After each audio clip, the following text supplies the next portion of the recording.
My parents forced me to drop out of college for the sake of my golden brother, to whom they bought a gaming cafe, and then they kicked me out of the house. Hi Reddit. I don't know if I'm looking for advice or just a place to vent, but I feel like I've been pushed into a corner by my own family, and I don't know what to do. I'm 20, in my second year of college, studying on a partial scholarship while working part-time to cover the rest of my expenses. It's not easy, but I like having control over my own future. My parents, on the other hand, have a very different idea of where my life should be heading. They own a family bakery that has been around for decades, something they built with years of hard work. It's not a massive operation, just a cozy place that serves pastries, cakes, and fresh bread. But to them, it's more than a business. It's their legacy, something they expect to pass down through the generations. Since I was a kid, I spent countless hours there, sweeping floors, stocking shelves, helping mix dough, and running deliveries. My parents framed it as a way to teach me responsibility, but it always felt more like an obligation. I never got paid for my time, never had the option to say no. I wasn't allowed to have a normal summer break like my friends because the bakery needed me. They made it clear that this was supposed to be my future, whether I liked it or not. The thing is, I never wanted this. I have nothing against the bakery, but I've never seen myself spending my life covered in flour, waking up at 4 in the morning to knead dough, and stressing over profit margins. I want something different for myself, and I thought that by going to college, I was making that clear. My parents weren't happy about it, but they tolerated it under the assumption that I would eventually come to my senses and return home to take over. Meanwhile, my younger brother Trevor, who's 18, has always been the golden child in their eyes. He barely had to lift a finger growing up, yet he was constantly showered with praise and rewards for even the smallest things. Got a B on a test? Amazing, let's celebrate. Scored a goal in a school soccer match? He gets a new gaming console. Meanwhile, I could ace my exams, work extra shifts, and still be told that I should be doing more. Trevor never had to spend his summers working in the bakery. If he helped out for even an hour, he got money for it, while I was expected to do it for free because it was just part of being in the family. I used to think that maybe they were just harder on me because I was the oldest, but as time went on, it became clear that they just saw me as the responsible one, the one who would do what was expected, no matter what. I thought things would change once I left for college, that they would finally accept that I had my own path. But now, things are coming to a head in a way I never expected, and I'm realizing that my parents never actually planned to give me a choice at all. I have spent my whole life watching the blatant favoritism in my family, but for the longest time, I convinced myself that maybe I was just imagining it, or that this was just how things were supposed to be. Looking back, I realize now that it was never just in my head. From the time we were kids, the differences in how my parents treated Trevor and me were obvious. I was expected to do household chores without question. If the dishes needed to be washed, I did them. If the trash needed to be taken out, that was on me too. I never even considered arguing about it because I knew exactly how my parents would react. It was my responsibility, end of discussion. Meanwhile, Trevor always had an excuse. He was too young, too tired, too busy with school, or just about to do it later. Somehow, later never came, and I would end up doing whatever task he had conveniently avoided. Instead of calling him out, my parents just sighed and said, "Well, Alex, since you're already up, can you handle it?" And of course, I did, because if I didn't, I would be the one getting in trouble. The same dynamic played out in the bakery, only worse. From the time I was old enough to be useful, I was put to work. My weekends, my summers, my holidays. If I wasn't at school, I was at the bakery. I stocked shelves, scrubbed floors, hauled bags of flour, and worked the register. If I ever complained or tried to push back, my parents would hit me with the same speech about family duty and learning the value of hard work. Meanwhile, Trevor?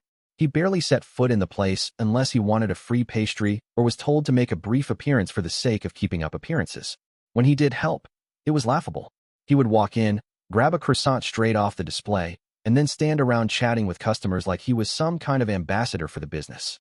If he actually got put on the register, he would do it for maybe 20 minutes before conveniently needing a break, at which point he would disappear into the back to scroll through his phone or go outside to hang out with friends. Yet every single time, my parents would act like his mere presence was some huge contribution. Despite all this, my parents never explicitly said that they expected me to take over the bakery. Instead, they hinted at it constantly, like it was an unspoken rule I was just supposed to accept. They would drop comments like, "One day, all this will be yours," or "When you're in charge, you'll understand." If I ever pushed back, saying I wasn't sure that was what I wanted, they would just laugh it off or change the subject. It was like they had already made up their minds for me, and my opinion on the matter was irrelevant. At the time, I didn't realize how much resentment was slowly building up inside me. But now, with everything coming to a breaking point, I can't ignore it anymore. My entire life, I've been pushed toward a future I never wanted, while my brother has been allowed to do whatever he pleases. And somehow, I am still the one expected to sacrifice everything. I always knew my parents were holding on to the hope that I would eventually come to my senses and take over the bakery, but I never expected them to actually force the issue the way they did. I thought they would keep making their little comments, trying to guilt-trip me into it, but I assumed that, in the end, they would accept my decision. I was wrong. It happened when I came home for a weekend visit. I was exhausted from midterms and just looking forward to a couple of days where I didn't have to stress about work or school. But as soon as I walked through the door, I could tell something was off. My parents were sitting at the dining table, their expressions serious, and my mom told me to sit down because they needed to have a talk with me. The moment I sat down, my dad got straight to the point. They had been thinking about the future of the bakery, and it was time for me to step up and do my part for the family. That meant dropping out of college and coming home to work full-time at the bakery. They framed it like it was the most natural thing in the world, as if this was always how it was supposed to be, and I had just been delaying the inevitable. I was so stunned I barely knew what to say at first. I asked why, out of the two of us, I was the one expected to make this sacrifice. If the bakery needed someone to take over, why not Trevor? He was 18 now. He could start learning just as easily as I had. But that was when my mom hit me with the excuse they had clearly already rehearsed. Trevor, according to them, was not yet ready for such a big responsibility. He was still figuring things out, and they didn't want to push him too hard. But me? I was reliable. I was responsible. I had always been the one they could count on. So naturally, the burden should fall on me.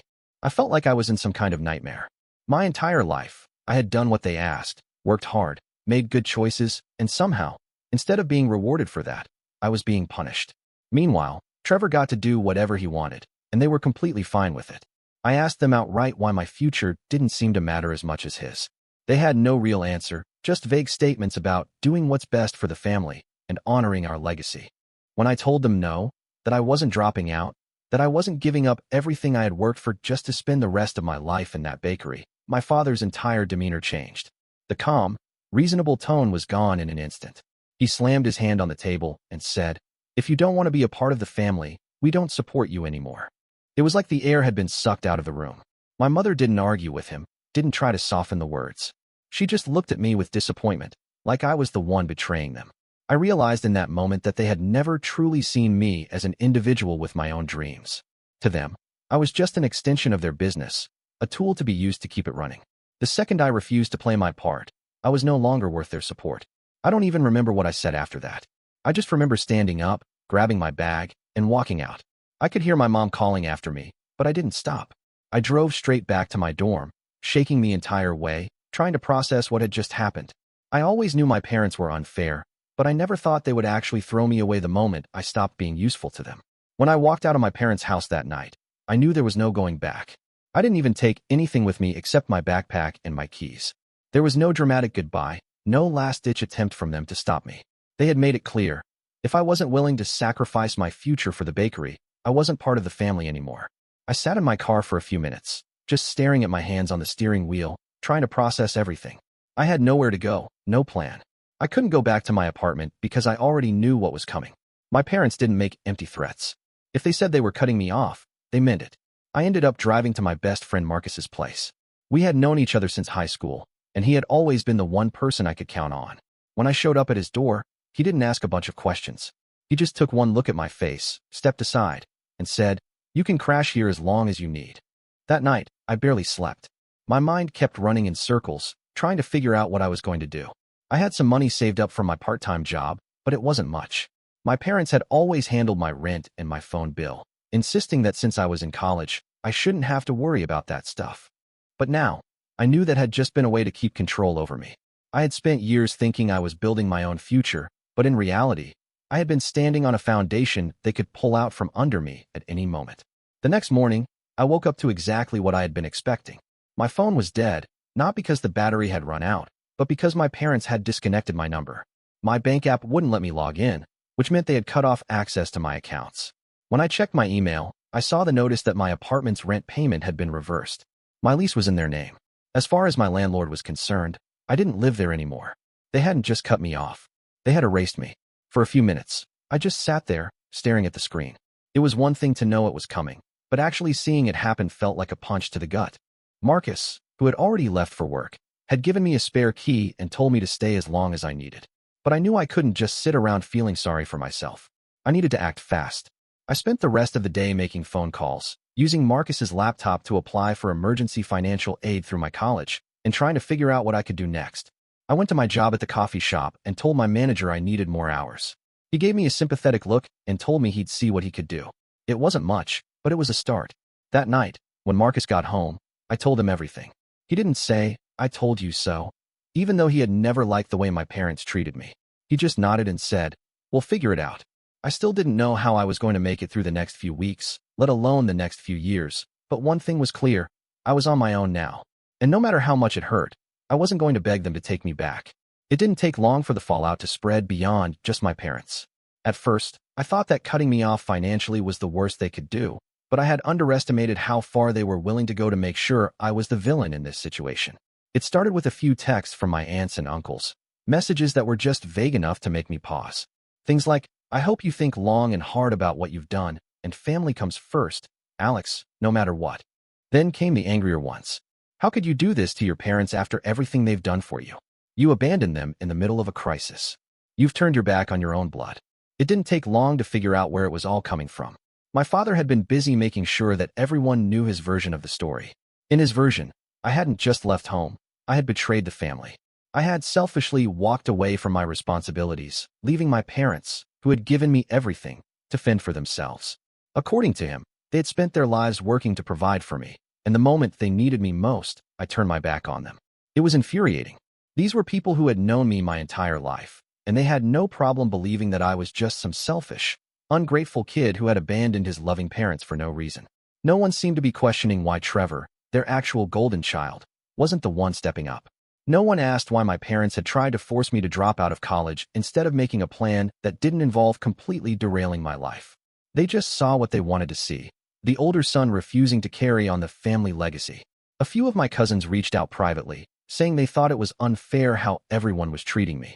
Some of them had seen firsthand how differently my parents had always treated Trevor and me, and they told me they understood why I left. But most of the family wasn't on my side. I stopped answering the messages after a while because there was no point in arguing. It wasn't like anything I said would change their minds. They had already made up their own version of the story, and I was the villain in it. The only thing I could do now was move forward, even if that meant doing it without them. A few weeks passed, and for the first time in my life, I was completely disconnected from my family. I focused on surviving, picking up extra shifts at the coffee shop, sorting out my financial aid, and trying to keep up with my classes despite everything that had happened. My parents weren't reaching out, and I wasn't about to be the one to break the silence. Then, little by little, I started hearing things. It wasn't from them, of course. It was from friends back home, people who still lived in town and had grown up going to my parents' bakery. At first, it was just casual mentions. Someone texted me, saying they had stopped by for a pastry, but the shelves were nearly empty.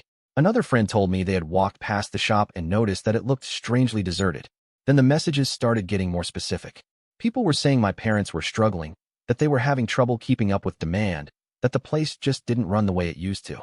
One of my friends who worked at a store nearby told me that customers had started noticing how my parents fought openly in front of them. My mom snapping at my dad slamming trays down on the counter. Things that had always happened behind closed doors were now spilling out into the public. I wasn't sure how much of it was exaggerated, but then I got a call from Marcus. He had stopped by out of curiosity, and he didn't sugarcoat what he saw. The bakery looked like a shadow of what it had been. The shelves were mostly bare, like they didn't have the time or resources to keep them stocked. The place felt cold and empty, and even the regulars who used to chat with my parents seemed tense. He told me he had never seen my dad look so tired, and my mom had barely glanced up from the counter when he walked in. Then came the rumors. People in town were talking about how bad their financial situation had become. Apparently, they had taken out a large loan not long before I left. It wasn't just for the business, either. They had mortgaged the house as well. That was when it hit me. They had been in trouble for a while, probably longer than I even realized. That was why they were so desperate for me to come back. They needed me to run the bakery because they couldn't afford to hire help. They needed me to stay because, without me, everything they had built was crumbling. But even knowing that, I couldn't bring myself to feel guilty. Not after everything they had done. They had lied, manipulated, and thrown me away the second I refused to be their safety net. And now, They were facing the consequences of their own choices. I thought I had already come to terms with how little I meant to my parents compared to Trevor, but nothing could have prepared me for what I found out next. Up until that point, I had assumed that the loan they took out was to save the bakery. It made sense.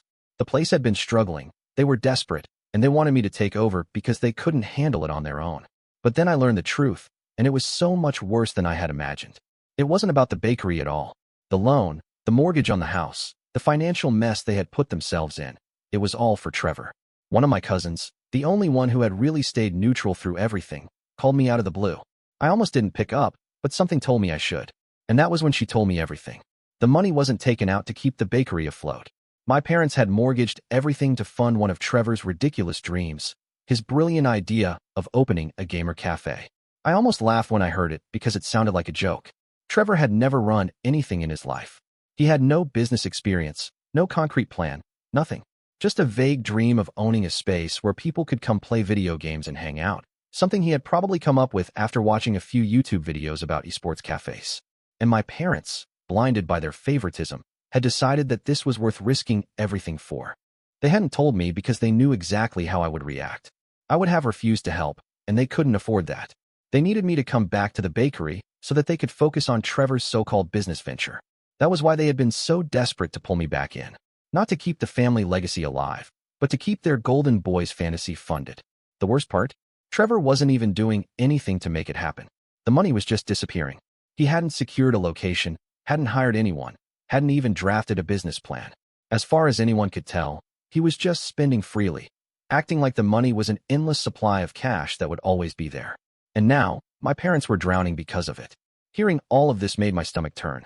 They had tried to ruin my future, had cut me off and turned the family against me, all to support Trevor's ridiculous pipe dream. They had let the bakery, their so-called legacy, fall apart in the process. I sat there, phone pressed to my ear, struggling to even find words. I had known my parents favored Trevor. I had known they saw me as the responsible one, the one who would always do what was best for the family. But I had never realized just how deep it went. They were willing to throw everything away for him, and they had expected me to be the safety net, to be the one to clean up the mess when it inevitably fell apart. But I wasn't their safety net anymore.